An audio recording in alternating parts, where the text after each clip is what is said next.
மத்திய ஆப்பிரிக்க நாடான காங்கோவின் கிழக்கு பகுதியில் அமைந்துள்ள ரூபாயா சுரங்கப் பகுதியில் நிகழ்ந்த பயங்கர நிலச்சரிவு உலகையே உலுக்கும் ஒரு பெரும் சோகமாகவே மாறியிருக்கு.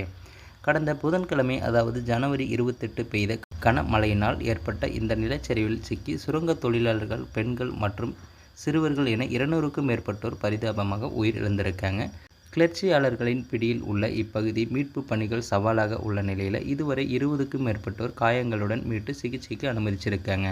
பல உடல்கள் இன்னும் மண்ணுக்குள்ளேயே புதைந்து கிடப்பதாக அஞ்சப்படுகிறது. இந்த விபத்து நிகழ்ந்த ருபாயா பகுதி வெறும் சுரங்கம் மட்டுமல்ல, உலகளவில் தொழில்நுட்ப சந்தையின் இதயமாகவே அமைந்திருக்கு. செல்போன்கள் மற்றும் மடிக்கணினிகளில் பயன்படுத்தப்படும் டான்டலம் உலோகத்தை பிரித்தெடுக்க தேவையான கோல்டன் தாதுவின் உலக உற்பத்தியில் 15% இந்த ஒரே இடமே பூர்த்தியும் செய்கிறது. 2024 முதல் M23 எனும் கிளர்ச்சி குழுவின் ஆதிக்கத்தில் உள்ள இந்த சுரங்கங்களில் மக்கள் மிக குறைந்த ஊதியத்திற்காக எவ்வித பாதுகாப்பு உபகரணங்களும் இன்றி வெறும் கைகளால் தாதுக்களை வெட்டி எடுக்கும் அவலம் நீடிச்சிருக்கு.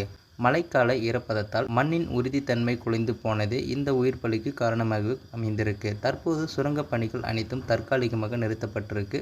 அபாயகரமான இப்பகுதியில் வசிக்கும் மக்களை வெளியேற்றவும் உத்தரவிட்டிருக்காங்க. தொழில்நுட்ப வளர்ச்சியின் பின்னணியில் இருக்கும் இரத்த கரையை இந்த சம்பவம் மீண்டும் உலகிற்கு பறைசாற்றியுள்ளது. ஸோ அந்த தகவலை பற்றி நீங்கள் என்ன நினைக்கிறீங்கன்றதை மறக்காமல் கமெண்ட்டில் சொல்லுங்கள். மேலும் இது போன்ற வீடியோக்களை உடனுக்குடன் காண நமது சேனலை சப்ஸ்கிரைப் பண்ணுங்கள்.